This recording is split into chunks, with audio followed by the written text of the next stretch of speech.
On this episode of Forever Spinning, we take a look at a classic album that wasn't always considered to be a classic, as we dive into The Replacements' Let It Be.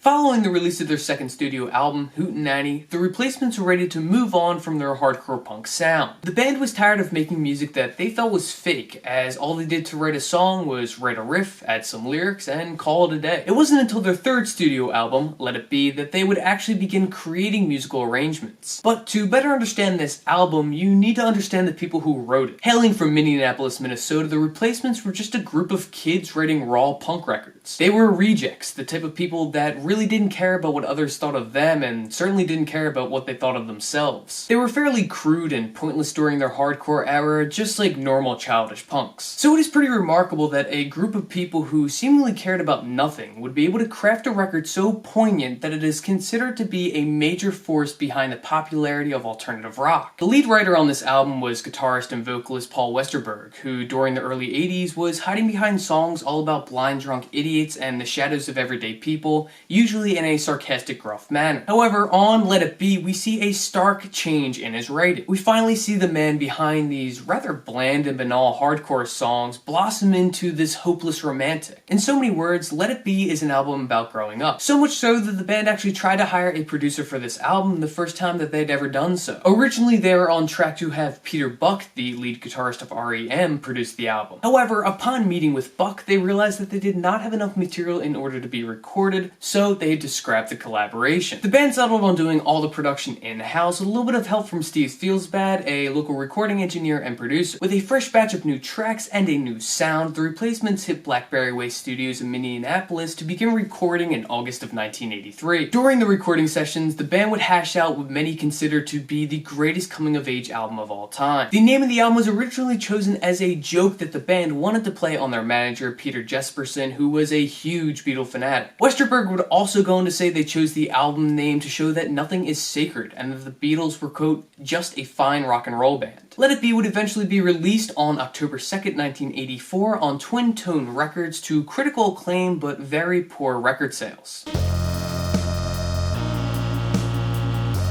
The first single to be released alongside Let It Be was the album's opening track, I Will Dare, which was released in July of 1984. The 12-inch single was backed by two covers, one of T-Rex's 28th Century Boy and the other of Hank Williams' Hey Good Lookin'. The song was written right after their sessions for Hootenanny, and at the time, Westerberg was convinced that this was a surefire hit and his best song to date. Unfortunately, the song would actually never end up charting anywhere, however, it was a huge step forward for the band in their sound. The song also features a guitar solo contribution from potential producer Peter Buck. I Will Dare was the only single to be released with Let It Be. The next track I would like to talk about from this legendary record is the infamous Androgynous. Featuring an ever-recognizable piano instrumental, this song is remarkable when you think about the band's past. Moving past the crassness and crudeness of their hardcore era, they were able to create one of the most beautiful songs about unconventional love. It is one of the greatest commentaries on the absurdity of disliking someone due to their sexual preference or orientation,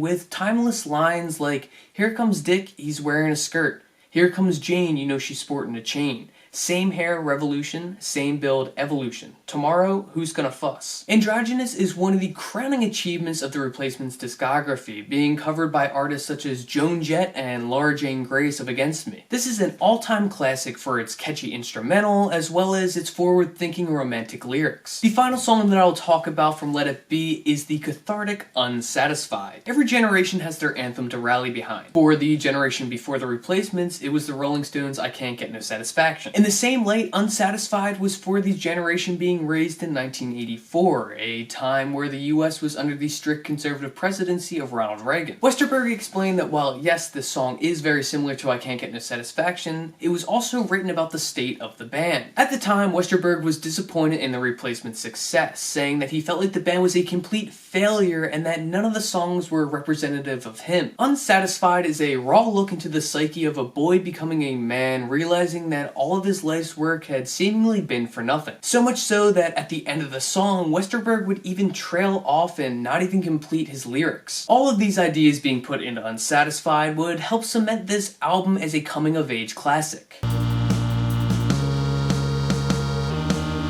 There are few records that can evoke so much energy inside of me, and Let It Be is definitely one of them. I first listened to this as a teenager getting ready to go to college and having my life all planned out. At the time of listening to it, I had just been told that this was a great album and really thought nothing more of it. I thought it was great, and I really did enjoy songs like Androgynous, 16 Blue, I Will Dare, and even the cover of Kiss's Black Diamond. But it really didn't hit me for a long time. Long story short, things weren't going very well for me. I was in a pretty dark place mentally, and I'd been listening to the exact same 10 albums over and over and over again. But then I decided to actually put on the entire record of Let It Be and not just listen to Androgynous for the millionth time. Except this time listening to it, it was songs like Unsatisfied and Answering Machine that were hitting me the hardest. Not only is this album written in such a beautifully heartbreaking fashion, but it just feels so real. Knowing where the Replacements started writing, in my opinion, pretty shitty hardcore music, to then writing this profoundly endearing record of love, loss, and the lack of innocence. All of this while them still being naive themselves. It's pretty remarkable. Not only is it remarkable, but it's relatable. We all go down paths in our own lives that we see as fulfilling or fun, just like the Replacements making their hardcore music. Although sometimes going down that path we realize that we made a mistake and we want to go back. So we make changes. Most of us aren't as lucky as the Mats, who turned around with a new record and new sound and became critical darlings. Most of us go through a lot of iterations of ourselves, dealing with some pretty stupid stuff. Just like the Replacements were still able to make songs on this album like Gary's Got a Boner and Tommy's Getting His Tonsils Out. But then sometimes we hit our stride of realization, being able to write a song like Unsatisfied. This record is great because it feels wholesomely genuine across the board. And to me, it is peak adolescent angst. Yes, it does have great music, but it's the lyrics of immaturity, questioning, and flat out pain that just separates it from the rest. This record is as thoughtless and gorgeous as it is mindless and raw. It is all the amateur's teenage emotion all mangled into an 11-track album that is relatable to simply anybody, something that no other record can do. So whether you've never heard this record before, or if it is a personal favorite of yours, the Replacements' Let It Be will always be forever spinning. Thanks for watching.